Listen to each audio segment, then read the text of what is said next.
अंत हों जिनके गुणों के गान में, वे वर्धमान महान जिन विचरे हमारे ध्यान।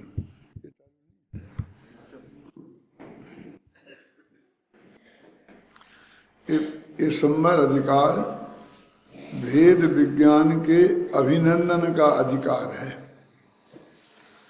अमृतचंद्राचार्य ने आत्मख्याति टीका लिखी तो सबसे पहला वाक्य उस टीका का ये है कि अब भेद विज्ञान का अभिनंदन करते हैं। अभिनंदन समारोह है और भेद विज्ञान के अभिनंदन में, क्योंकि भेद विज्ञान तो पहले ही गाथा से कराते आ रहे हैं। जीवाधिकार में 29 प्रकार के भाव, जिन्हें संक्षेप में आचार्य ने वर्णादि और रागादि कहा, उनसे ये मैं नहीं हूं और ये मेरे नहीं हैं, ऐसा भेद विज्ञान कराया। फिर कर्ता कर्म अधिकार में इन्हीं वर्णादि और रागादि का मैं कर्ता और भोक्ता नहीं हूं, ऐसा भेद विज्ञान कराया। फिर पुण्य और पाप अधिकार में पुण्य और पाप आश्रम हैं, आत्मा नहीं, ऐसा भेद विज्ञान कराया। इसलिए उनको अलग अलग जानना ये ठीक नहीं है। दोनों ही आश्रम हैं और आश्रम हमारी विरोधी पार्टी का है, इसलिए उसे उसमें ही रखना। ये पुण्य पाप अधिकार में बताया। फिर आश्रम अधिकार में ये बताया, ये रागादि भाव विशेषकर जिन्हें में तू अपनापन करता है, ये तेरे रंच मात्र भी नहीं है। इस तरह इतना भेद विज्ञान कराने के बाद ये संवर अधिकार में उस भेद विज्ञान का अभिनंदन कर रहे हैं। और उन्होंने शुरू की ही गाथाओं में आपने देखा उपयोग में उपयोग है? क्रोध आदि में उपयोग नहीं। क्रोध आदि क्यों लिखा? ज्ञानावरण आदि क्यों नहीं लिखा? शरीर आदि क्यों नहीं लिखा? वर्णादि क्यों नहीं लिखा? क्योंकि उन्हें विशेषकर आश्रम भाव से भेद विज्ञान कराना है और क्रोध ये भावाश्रम है, इसलिए उन्होंने उससे भेद विज्ञान कराया। और उसमें उन्होंने देखो एक बहुत मार्मिक बात है कि आश्रम भाव माने मोह राग द्वेष के परिणाम। वो ये कहते हैं कि जिस प्रकार सोना को अग्नि में तपाओ, अभी गाथा पढ़ी थी ना आपने, उसका पद्यानुवाद आया था ना, सोने को अग्नि में तपाओ तो सोना नष्ट नहीं होता है, सोना ही रहता है, वो चांदी नहीं हो जाता, वो अपना रूप को बदलता ही नहीं है। ये नहीं कहा कि तुम अपने कुर्ते को, कपड़े को, साड़ी को, धोती को, सूट पैंट को अग्नि में तपाओ तो वो सूट पैंट ही रहता है, ऐसा नहीं कहा। वो तो राख हो जाएगा। उदाहरण सोने का दिया, तेरा भगवान आत्मा सोने जैसा है कि इसे कितने ही अनुकूल प्रतिकूल संयोगों में आवे तो भी वो अपना ज्ञान भाव जो उसका स्वभाव है, वो ज्ञान भाव को नहीं छोड़ेगा। अब ये कहते हैं कि अग्नि में तपाएं क्यों हम सोना को, कि सोने में जो मैल है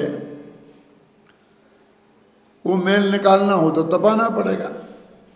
जो मैल सुनार ने डाला है गहने बनाते वक्त, बात उसकी नहीं है। उसे भी लेना हो तो ले लो गौण रूप से, लेकिन मुख्य रूप से जब सोना खदान में से निकलता है तो वो मिक्सचर ही निकलता है, शुद्ध सोना नहीं निकलता। तो अनादि से भगवान आत्मा में मोह राग द्वेष के हैं, इसलिए वो अनादि वाली है शुद्धता लेनी, और उसे अग्नि में अवश्य तपाना पड़ता है, नहीं तो वो शुद्ध नहीं होता। 24 कैरेट का 16 आना शुद्ध जिसे अपन बोलते हैं 100 टन, वो सब अग्नि में तपाने के बाद ही होता है। तो वे सोने वाले अच्छी तरह जानते हैं कि हम कितना ही तपाएं, तप कर वो पानी हो जाए तो भी उसमें सोना नहीं जलेगा, वो मेल जल जाएगा। तब तो वो उसको अग्नि में डालता है ना। यदि हमें रंच मात्र भी ये विकल्प रहा कि हम अपने आत्मा को ज्ञानाग्नि रूपी तपनी में तपाएंगे, ध्यानाग्नि में तपाएंगे, तो राग द्वेष तो जलेंगे ही, वो राग द्वेष के साथ थोड़ा आत्मा भी जल जाएगा, तो आप तपाएंगे। कि हमें पक्का भरोसा होना चाहिए कि आत्मा का रंच मात्र भी बिगाड़ नहीं होगा। ये वो अधिकार है कि जिसमें राग देश को भगवान आत्मा के प्रदेश भेद की चर्चा की, वो मैं बहुत विस्तार से अभी वर्णन करके आया हूँ, इसलिए मैं उसमें दोहरा नहीं उलझना चाहता, नहीं फिर अपन उसमें ही उलझ जाएंगे। जिनको सुनना हो वो उसकी सीडी प्राप्त करके सुन सकते हैं।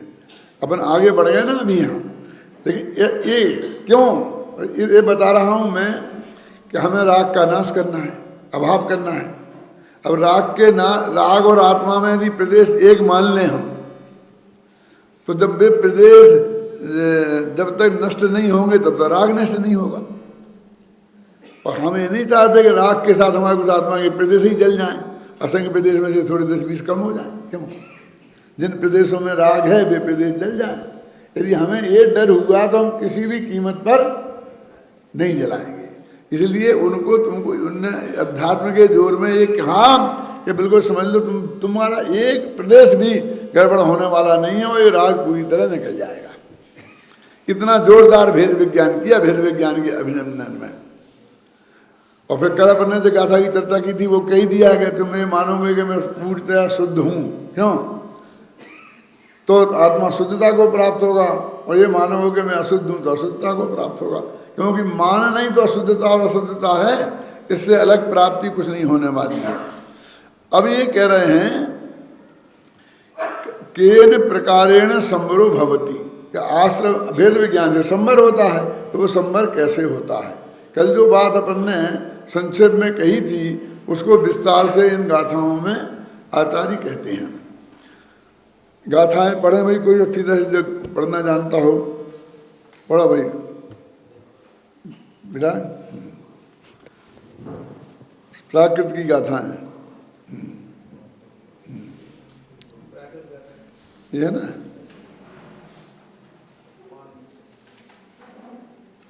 हाँ चलो।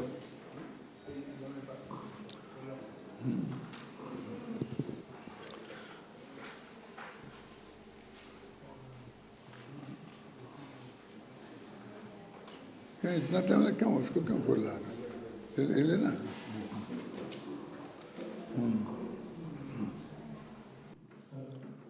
अपारम अपर्णा रुन्नीयोन पुण्य पावजो गीसु दंसरणाणम मिथितो इच्छा विदो याणमी जो सर्व संग मुक्को झायति अपानम अपनो अप्पा रविकम्मं लोकम्मं चेदा चिन्ते दिने यत्कम् अपारं ध्यायन्तो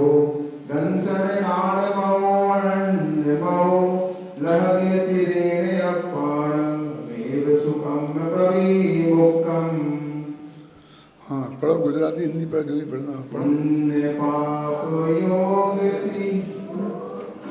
पुण्य एवं पाप से निज आत्मा को रोक कर अन्य आशा से विरत हो ज्ञान दर्शन में रहे विरहित कर्म नो कर्म से निज आत्म के एकत्व को निज आत्मा को स्वयं ध्यावे सर्व संग विमुक्त हो ज्ञान दर्शन में निजात्म को सदा जो ध्यावते अत्यल्प काल स्वकाल में वे सर्व कर्म विमुक्त हो। वे क्या कह रहे हैं? अपाणम अप्रणा, अपने आत्मा को अपने आत्मा से पुण्य पाप के योग से रुंधे ऊण माने रोक कर। पुण्य पाप माने आश्रम, पुण्य पाप माने बंध, पुण्याश्रम पापाश्रम, पुण्य बंध पाप बंध, इन्हें आ गए ना। तो आश्रम और बंध से रोक कर जो दर्शन राणम ठंडो, तो ज्ञान दर्शन स्वभावी भगवान आत्मा में स्थित होता है। स्थित होता है माने जैसे वहाँ से छोड़ के आया और यहाँ ठहरना, ऐसा कुछ नहीं है।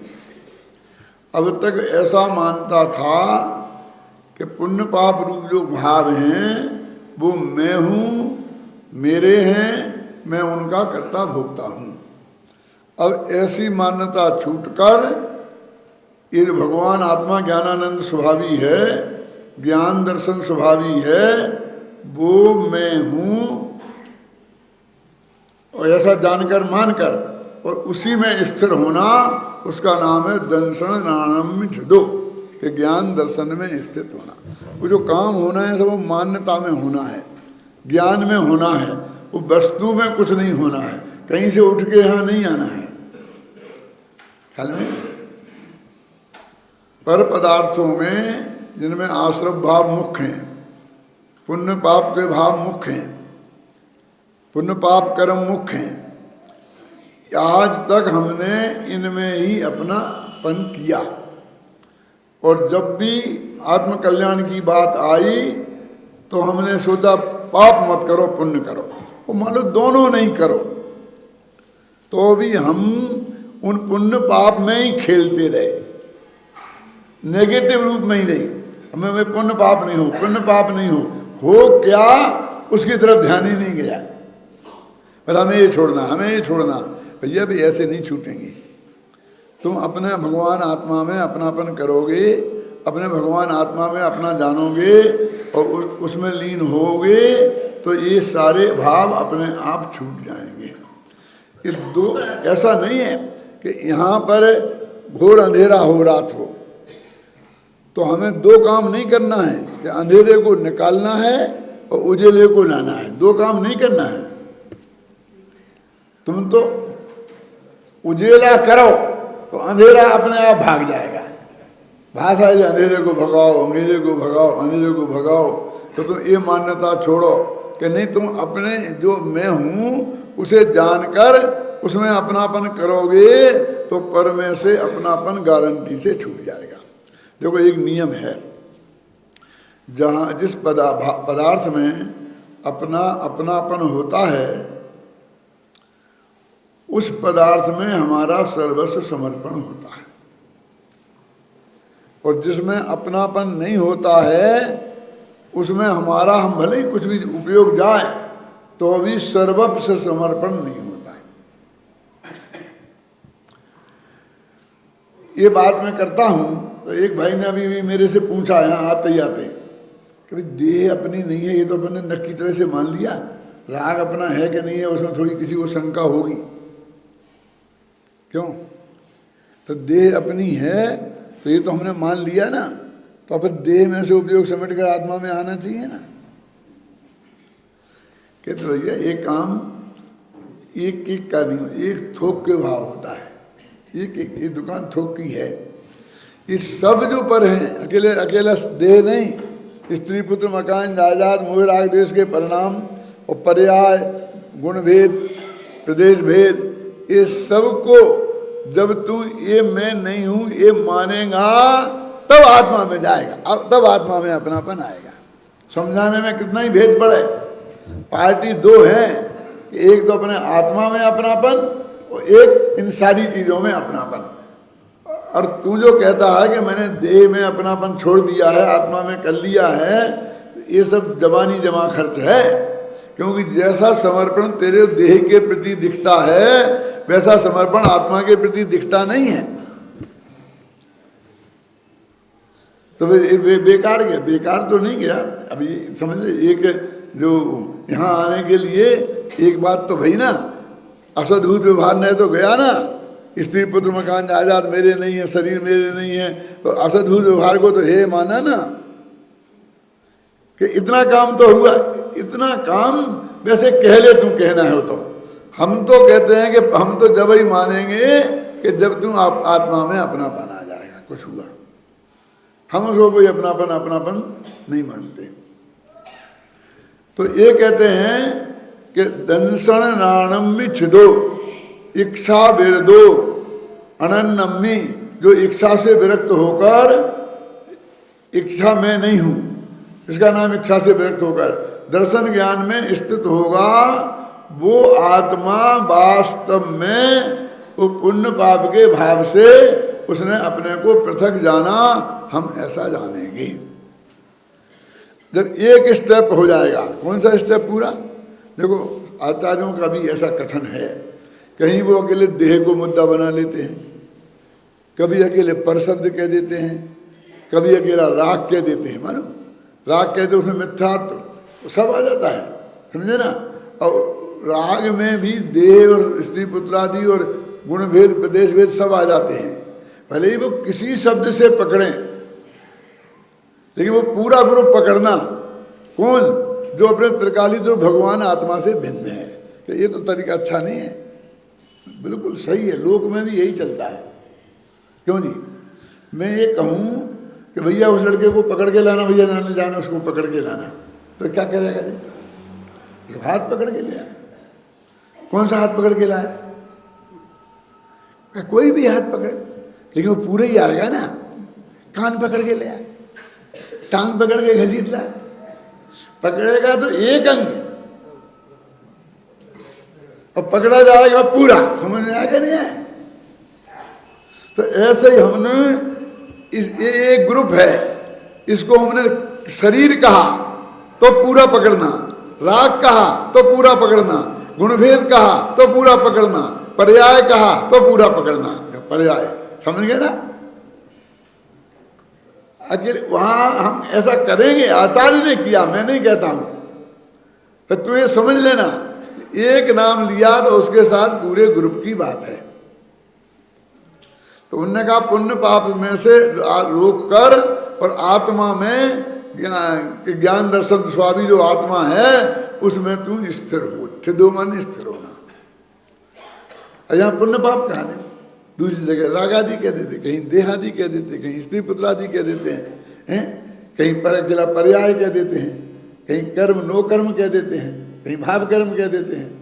तो सब समझना कि पुण्य पाप से रोककर, माने इन सब पर पदार्थों में जो हमारा अपनापन था, क्यों वो हमारा अपनापन टूट गया।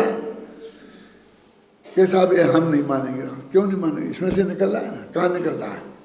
जो अगली गाथा देखो, जो सब संग मुक्को, जो सर्व प्रकार के परिग्रह से रहे थे। आ गई ना? जो ऊपर की गाथा से अगली गाथा में निष्कर्ष दिया ना कि हमने इन पुण्य पाप से अपने मन को उपयोग को रोका तो सर्व संग से विमुक्त हो गए। सब संग मुक्त को लिखा ना। अभी सब श्रद्धा में हो रहा है, घबराना नहीं। ऐसा सारा परिग्रह छूट जाएगा, मकान चला जाएगा, फ्लैट चला जाएगा, क्यों? सब आपके पास रहेगा, घबराना नहीं।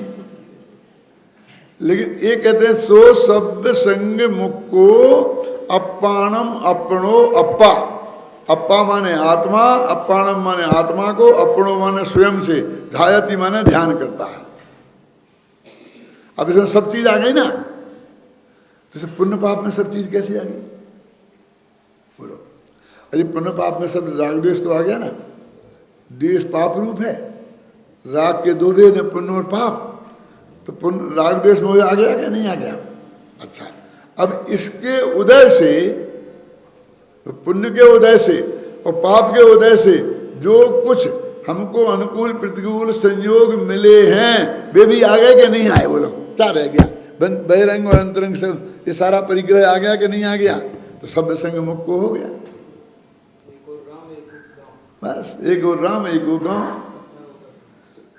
हमने पुण्य पाप कहा तो ये सब कैसे आ गया? बोलो। अपन नहीं कहते ये शरीर हमको पुण्य के उदय से मिला है, निरोग भूतो, और रोगी शरीर पाप। जो भी परिग्रह, स्त्री पुत्र मकान जायदाद रुपया नगर देश गांव, नो कर्म और मोह राग देश के परिणाम, ये सब कसाय के समूह में आ गया ना, पुण्य पाप में आ गया ना। तो पुण्य पाप से इसने अपने मन को रोका तो सब संग मुक्त को, सारे सर्व से मुक्त हो गया एक तरह से। तो अभी क्या कहे, तुमने कहा था ये छोड़ना नहीं है, अकेला मानना है। हाँ कहा था, घबराना नहीं, क्योंकि अभी तेरे से छोड़ने की बात कहेंगे तो तू मानने की बात सुनेगा ही नहीं।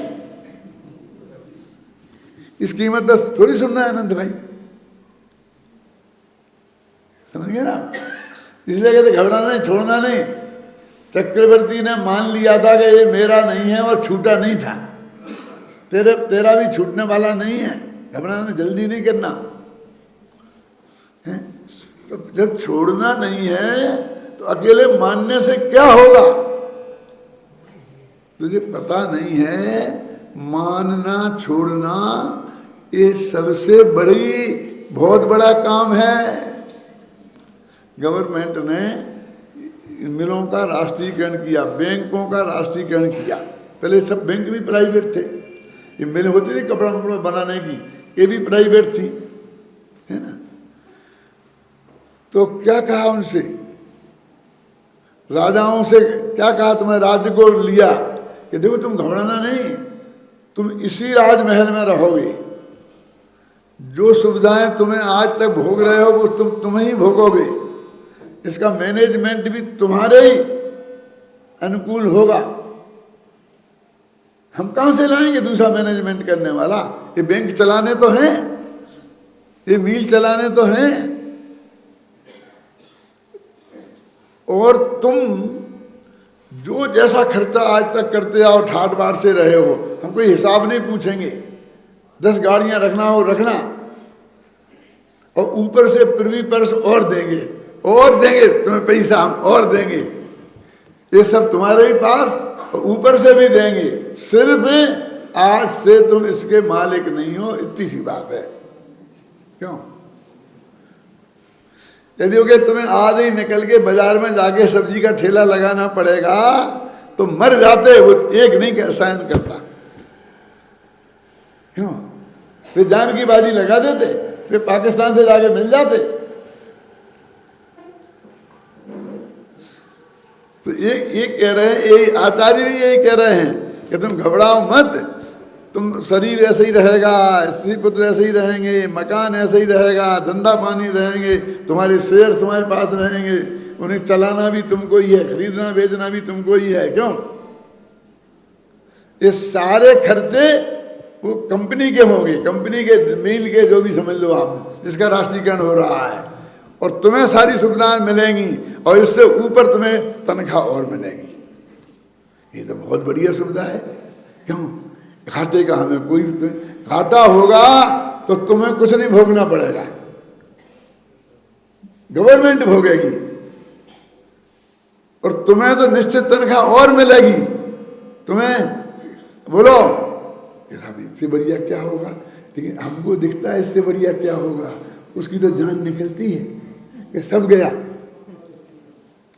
ऐसे आचार्य कहते हैं कि तुम्हारा कुछ भी फर्क होने वाला नहीं है संयोग में, तुम तो सिर्फ ये मानो कि ये मैं नहीं हूं, मेरे नहीं है, मैं इनका कर्ता भोक्ता नहीं हूं, सिर्फ मान्यता की बात है।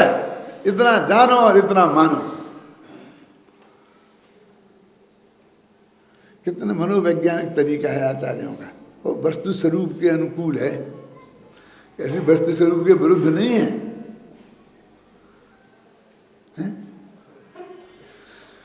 कि ये चीजें मैं नहीं हूं और मेरे नहीं है। वो कहते हैं ये बहुत कठिन है।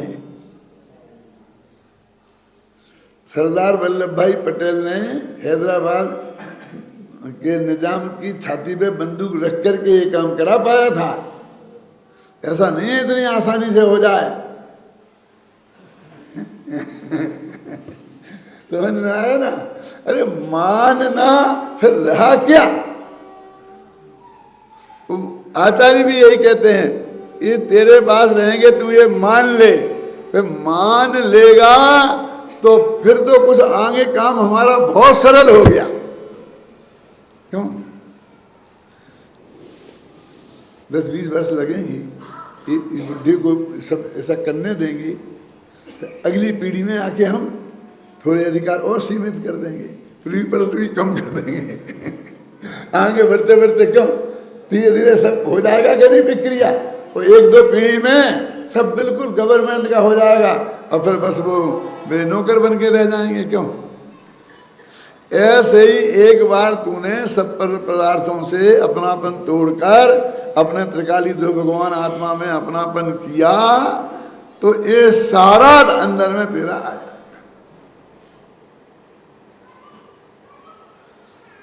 फिर यदि बैंक के घाटे में जाएगा तो रात की नींद हराम नहीं होगी, ये चांद के बाल नहीं उड़ेंगे। गवर्नमेंट है, गवर्नमेंट आएगी करेगी जो कुछ करेगी, उसका मेरा क्या, मैं तो मैनेजमेंट कर रहा हूँ बस खत्म। और मेरी तनख्वाह तो बंदी है, उसमें तो कोई अंतर आने वाला है नहीं। तो कहते सो शब्द संग मुख को, वो सर्व संग से रहित अपने आत्मा को अपने द्वारा जाता है, जैसे किसी दूसरे के सहयोग की रंच मात्र आवश्यकता नहीं है। न विकम्मम न विलोकम्मम चेदा चिंतेद एयतम, ना तो कर्म का चिंतन करता है ना नो कर्म। आ गया पुण्य पाप, और पुण्य पाप के फल, कम्मम में आ गया पुण्य पाप भाव कर्म, और उसमें आ गया पुण्य पाप के फल में नो कर्म, सारे संयोग आ गए ना। न विकम्मम न विनोकम्मम, न द्रव्य कर्म न भाव कर्म न नो कर्म। चेदा चिंतेद एयतम, चेदा माने आत्मा, चिंतेति माने सोचता है अपने एकत्व को, बस अपने में एकत्व होता है। सब संग को वो कहता छूटेगा जब छूटेगा, लेकिन वो आज ही सर्व संग से विमुक्त हो गया, सर्व संग मुक्त हो गया ना। अपाणम ध्यान, तो अपाण आत्मा का ध्यान करता हुआ वह है। कब ध्यान करता हुआ? वो ध्यान छोड़ देना जो तुम समझते हो कि जब ऐसा बैठा था, उसके बिना 24 घंटा उसके ध्यान में ये बात रहती है कि ये मैं हूं, ये मैं नहीं हूं। ये सम्यक दर्शन है, ये सम्यक ज्ञान है, ये सम्यक चारित्र है। वे फिर तो बास करना कि छोड़ो उसकी बात, वो झगड़े का काम है। क्यों कि एक भी नेगेटिव वाक्य बोला तो एक ना एक आदमी नाराज हुए बिना रहेगा नहीं। यदि मैंने बोला कि उपवास करो तो ठीक, और नहीं करो तो ठीक, तो वो उपवास करने वाला बिगड़ जाएगा, वो सुनेगा ही नहीं हमारी बात। जबकि शास्त्र में हम ये थोड़ी कहते तुम उपवास मत करो, खूब करो ना। आदिनाथ ने 6 महीने के उपवास करे तो हमने उन्हें कब रोका? और भरत चक्रवर्ती ने नहीं किए एक भी उपवास, तो हमने कब कहा कि तुम करो? देखो, हमने दोनों बाप बेटा की मूर्ति एक साथ लगा दी। हमने कहा पक्षपात किया, मोक्ष में गए एक साथ उनकी पूजा करी, हम क्यों उसके विरोधी होंगे? तुम दान दो तो कोई बात नहीं है, नहीं दो तो कोई बात नहीं है। आत्मा में अपनापन करो, एक करो तो सब ठीक, और ये नहीं करो तो कुछ ठीक नहीं। हम ना उसके पक्ष में हैं ना हम उसके विपक्ष में हैं। पर इतनी सी बात यह है कि उससे आत्मा की साधना में रंच मात्र भी सहयोग नहीं मिलेगा, ये आप पक्का समझ लेना। क्यों? मैं एक छोटा सा उदाहरण देता हूं कि एक एक्टर समझ गए ना, हीरो होते हैं ना सिनेमा की, और वो नया नया उसको चाहिए था प्रवेश, तो उसको उसने ये कहा कि हम तुमको सिर्फ 1 लाख रुपया देंगे पूरे फिल्म के काम करने की। वो कहता है सेठ जी तुम 1 पैसा मत दो, मुझे चांस दो। आप समझे ना, मुझको तो हीरो का पाठ करने का चांस दो, एक दफे में जम जाऊंगा तो मैं तुम दूसरी फिल्म के लिए आओगा तो इसका और उसका सब वसूल कर लूंगा। समझ में आएगा? अब वो बिना पैसा के 1 लाख रुपया लेके जो पाठ किया है उसमें कोई कसर छोड़ेगा? और उसी के यदि वो 10 करोड़ देता तो वो अच्छा अभिनय करता, क्यों? और 1 करोड़ देगा तो बुरा अभिनय करेगा? नहीं करेगा। क्योंकि वो तो कहता है मैं इस रूप में बाजार में स्थापित हो जाऊं, मेरी तो ये इच्छा है, मेरी कीमत तो ये है जो मुझे मिल रही है। 2 रुपया तो आएंगे, आगे पीछे आ जाएंगे, नहीं आएंगे कोई बात नहीं, मुझे चांस दो। ऐसे ही आचार्य कहते हैं कि हमको तो कुछ मत करना, मैं प्रवचन करूंगा तो आप लोग मुझे खूब सम्मान से बुलाएंगे और हार पहनाएंगे और बहुत बहुत वो करेंगे तो मैं बढ़िया प्रवचन करूंगा।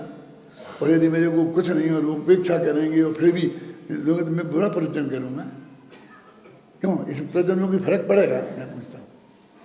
यदि कोई आदमी ऐसा करता है तो समझ लो वो गया काम से, खत्म, उससे कोई फर्क पड़ने वाला नहीं है। मैं तो पूरी शक्ति से बढ़िया ही करूंगा ना। क्यों? क्योंकि तुम्हारे सम्मान अपमान से, तुम्हारे अपेक्षा उपेक्षा से मुझे अपनी क्रेडिट नहीं गिरानी है। मैं हमेशा एक बात कहा करता हूं, जब भी ऐसा प्रसंग आता है तो मैं ये कहता हूं कि भैया ये गड़बड़ियाँ तो नेताओं में है, ये 2-4 में झगड़े तो नेताओं के हैं, ये बेचारी पब्लिक ने क्या गलती की? क्यों? इसको दंड किस बात का दें? मुकुंद भाई बैठे अपने मोटानी जी, अध्यात्म सर्कल से कुछ ऐसा मतभेद चला, चक्कर चला हमारा, तो सब ने कहा, यहाँ तक कि हमारे बहुत घनिष्ठ लोगों में मोटानी जी ने भी कहा बंद करेंगे, आप एक दफा मना कर दोगे नहीं आऊंगा, सब सूप के कोने में आ जाएंगे। तो मैंने कहा मैं सूप के कोने में ही लाना है कि बंद करना है आना, ये बताओ।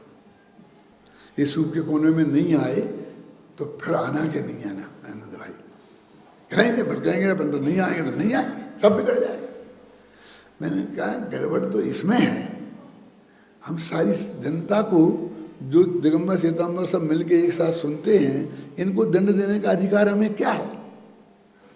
हम आपकी बात नहीं मानते और कहो जो कुछ ये नहीं मानेंगे। प्रॉपर निमंत्रण मिला कि नहीं मिला, डेपुटेशन आया कि नहीं आया, चिट्ठी में क्या लिखा है, जनरल निमंत्रण है कि क्या है, होगा, हमें वो नहीं देखना है। हमको तो ये तत्व ज्ञान गुरुदेव श्री का जो हमें प्राप्त हुआ है वो कर्जा चुकाना है, और कर्जा गुरुदेव श्री को तो हम दे नहीं सकते वापस, उनसे तो हमें मिला है, उनको तो वापस हम दे नहीं सकते। तो वे कहते हैं बेटा बाप से संपत्ति जो तुम्हें मिली है वो अपनी संतान को 10 गुनी करके दे जाओ, कर्जा चुक जाएगा, बाप खुश हो जाएगा ना। तो ये जन जन तक पहुंचे, अपना तो ये है काम, ये काम हम बंद नहीं करेंगे, उन श्रोताओं को किसी कीमत पर ये दंड हम नहीं देंगे।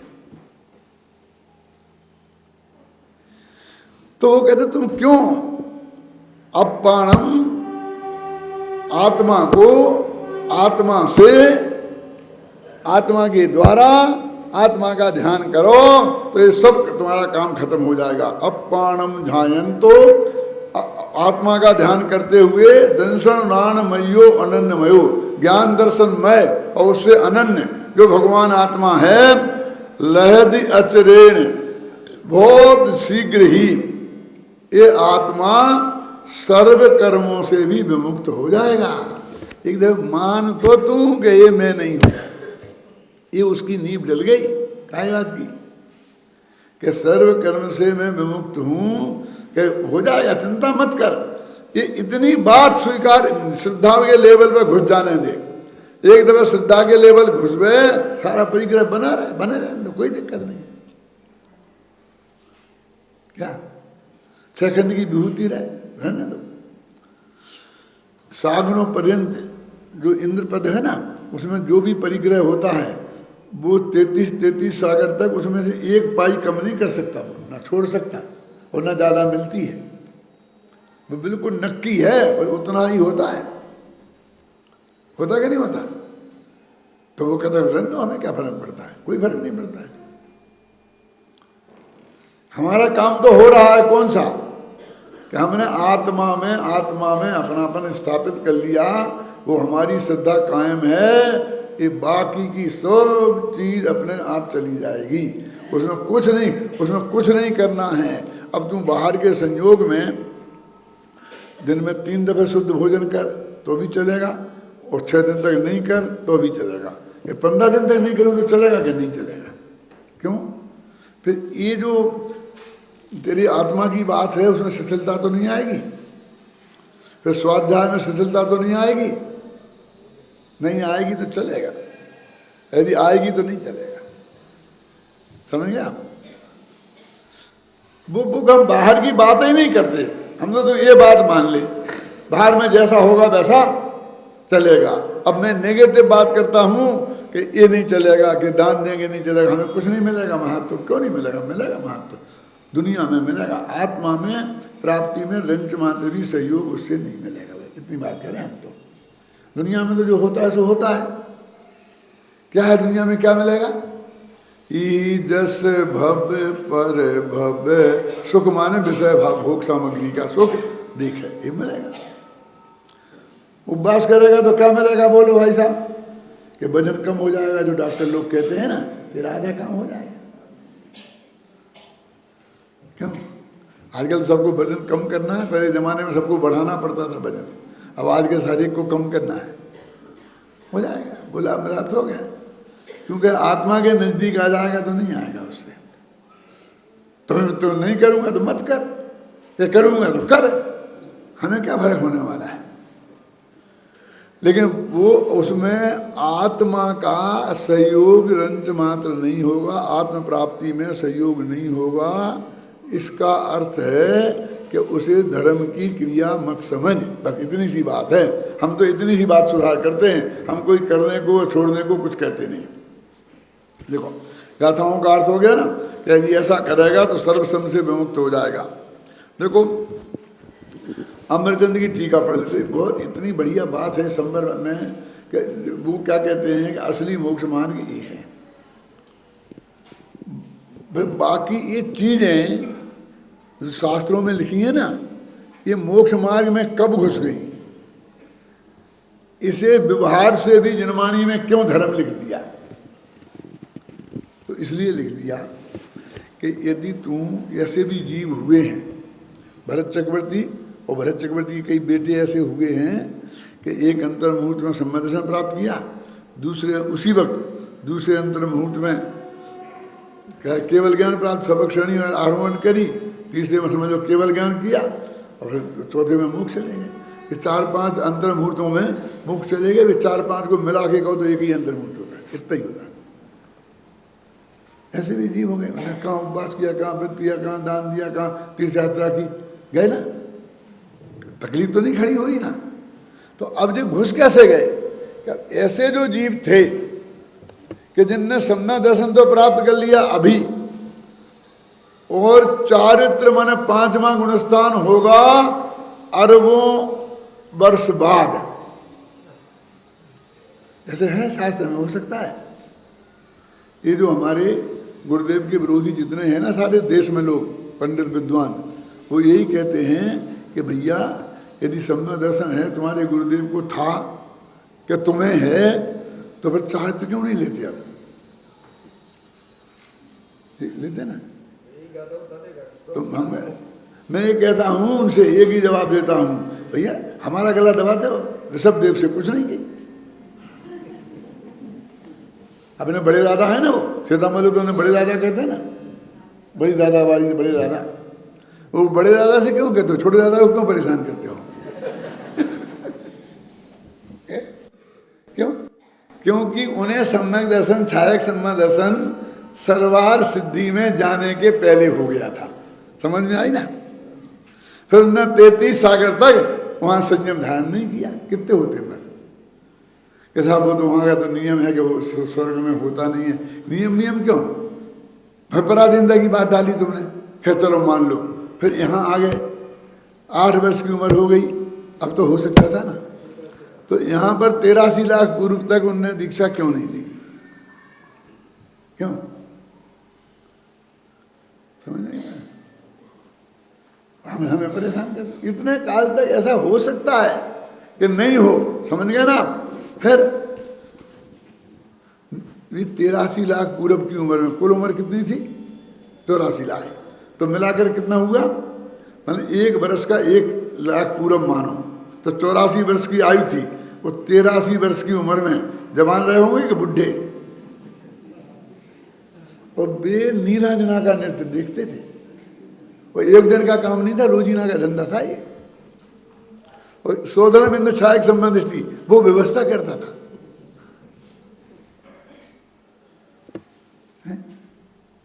हम टीवी पर समाचार सुन लें तो तुम तुम्हारी जान खाने को तैयार हो। महाभारत देख लें, रामायण देख लें, क्यों? मैंने सुंदरी नाटक देख लें तो हम पापी हो। ये तो चित्र हैं भाई साहब, और वो तो साक्षात नीलांजना थी। इसलिए मैं ये नहीं कहना चाहता हूं कि सब नीलांजनाओं का नृत्य देखा करें।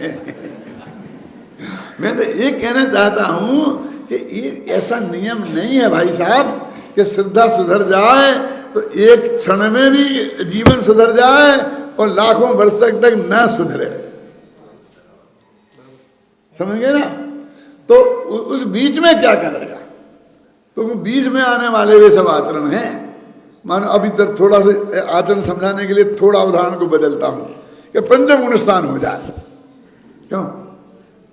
तीर्थंकरों के तो नहीं होता, वो लिखा होगा, उसकी बात में झगड़ा में नहीं पड़ता। लेकिन ऐसे बहुत से जीव हैं कि उनमें पंचम गुण स्नान हो जाए और फिर भी लाखों वर्ष तक वो नहीं होगा 6वां 7वां, है ना? तो अब वो कहते हैं कि ये विरतोपवास, तीर्थ यात्रा, दान, ये बीच में क्या करेगा? दान देगा कि जगत को लूटेगा? यात्रा करेगा कि कश्मीर घूमने का जाएगा? तो वो बीच में होने वाली परिणतियों को जो मोक्ष मार्ग की तरफ ले जाने वाली थी, उनको उनने व्यवहार से धर्म कह दिया। वह सब चौथे से लेकर जब तक सपक श्रेणी में आरोहण नहीं किया तब तक के बीच में होने वाली जो जो क्रियाएं हैं उन सबको व्यवहार से धर्म कह दिया। समझे ना? धर्मात्माओं का आचरण भी धर्म है सब। क्या वो आत्मा की अनुभूति वाला आचरण तो धर्म है ही, लेकिन उसका जो लोक में भी तो कौन से गुणस्थान में कैसी भूमिका होती है उसका वर्णन जिनवाणी में है भाई साहब। ये करो ऐसा नहीं है, क्या होता है उसका वर्णन है। कैसी विचित्र स्थिति है, हैं? एक ही घर में भगवान ऋषभदेव थे ना, उनके कुछ बेटे ऐसे भी हुए हैं, कितने हैं भाई, कि जिन्होंने पहला शब्द बोला भगवान तुम हमें दीक्षा दो, बस 923 एक शब्द पहले बोले ही नहीं मुंह में। भरत चक्रवर्ती ने पूछा कि ये हमारे बच्चे बोलते नहीं हैं, तो इन्हें बोलने की ताकत नहीं है कि बोलेंगे, लेकिन फिर जो तुम चाहते हो तुम्हारे बच्चे नहीं रहेंगे।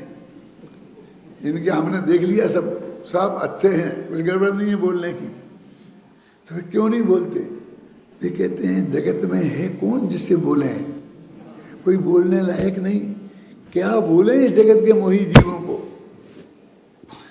इन्हें बोलने का भाव नहीं होता। तो उनने कहा कि ये बोलेंगे तो क्या बोले, हे ऋषभदेव भगवान हमें दीक्षा दो। और दीक्षा ली, अंतर्मूर्त में सपक श्रेणी माणी, केवल ज्ञान प्राप्त किया और अंतर्मूर्त में मोक्ष चले गए। अब आदिनाथ बैठे रहे 1000 वर्ष तक दीक्षा लेके भी, और बिना दीक्षा लिए बैठे रहे 84 लाख पूरब तक हैं। और भरत चक्रवर्ती 96,000 चक्रवर्ती बने रहे, और दादाजी चाचा जी 1 साल तक खड़े रहे ध्यान में और कुछ नहीं भाव। क्या करें? कैसे कैसे विचित्र संयोग हैं एक ही जगह परिकर में।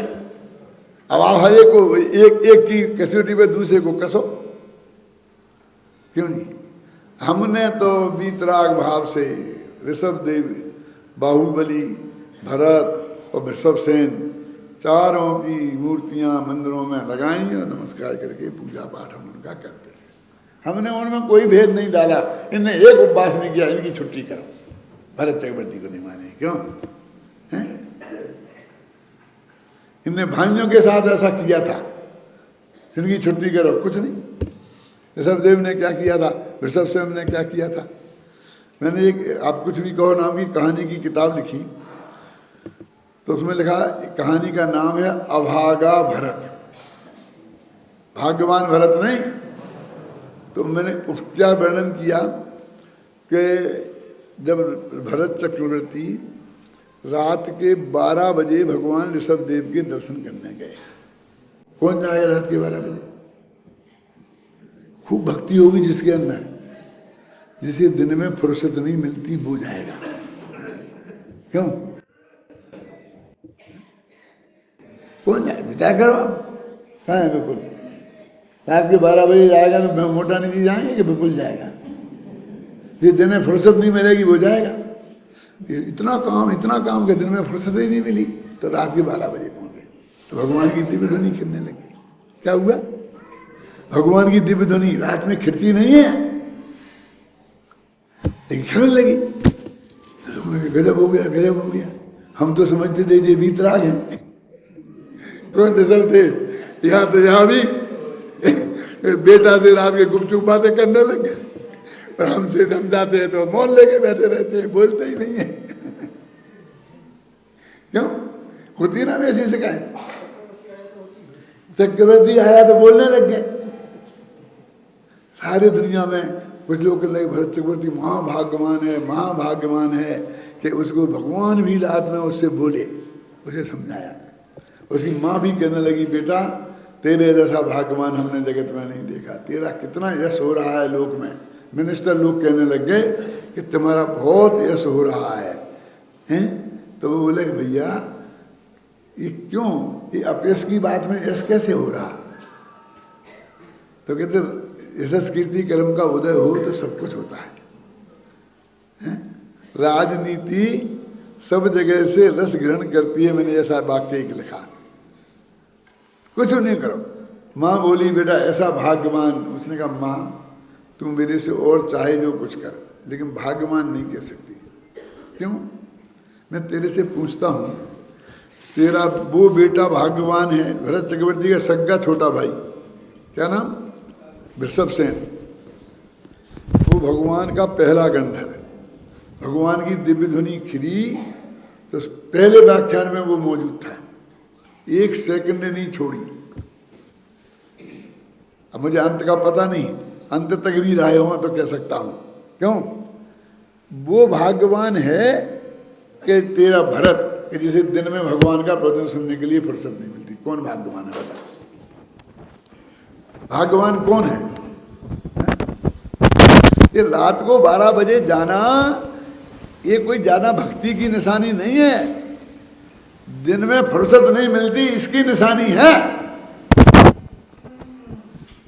जब ये भगवान की दिव्य ध्वनि खिलती थी 60,000 वर्ष तक, मेरा भाई ऋषभसेन ने 1 सेकंड नहीं छोड़ी, और मैं जंगलों में चक्कर काटता रहा, राजाओं को धमकाता रहा, उनका राज छीनता रहा, भाइयों का राज छीनता रहा। ख्याल में आए ना? और आपको मालूम है जब भरत चक्रवर्ती यात्रा पे निकले थे 60,000 वर्ष को और लौट के वापस आए, तब तक पहले नहीं थे कोई 96,000 पत्नियां और न 96 बेटे। ये सारी पत्नियां उस दिग्विजय के काल में हुई हैं, शादियां सब। 1-2 हो गई पहले, जिनके मारी जिनका बेटा था, और बाकी शादियां और सारे बेटे। हर साल 10-20-50 बेटे हो जाते थे और हर साल 2-4-10 शादियां हो जाती थी। 96,000 शादियां 60,000 वर्ष में हुई हैं। ये अभागा है कि भाग्यवान? बोलो, भाग्य किसे कहते हैं? ये चक्रवर्ती, ये परिग्रह मिलना कि जिसमें मौत होवे तो गारंटी से नरक जाए, इसे भाग्यवान कहते हैं। कि भगवान की दिव्य ध्वनि का लाभ होना वो भाग्य है। इसलिए माँ तुम और चाहे जो कर मत कर, तो ये बेटा सबसे ज्यादा अभागा बेटा है। जिसने इस चक्रवर्तित्व के चक्कर में भाइयों से उनकी संपत्ति छीनी, पिताजी का प्रवचन छोड़ा, है क्या क्या नहीं किया, ये सबसे ज्यादा अभागा बेटा है। ये लौकिक विभूति जिसके है जगत में वो भाग्यवान नहीं है, बल्कि जिसे भगवान की दिव्य ध्वनि मिलती है और उसका मर्म ख्याल में आता है वो भाग्यवान है। इस कहानी के माध्यम से मैं ये संदेश देना चाहता था, इसलिए ये कहानी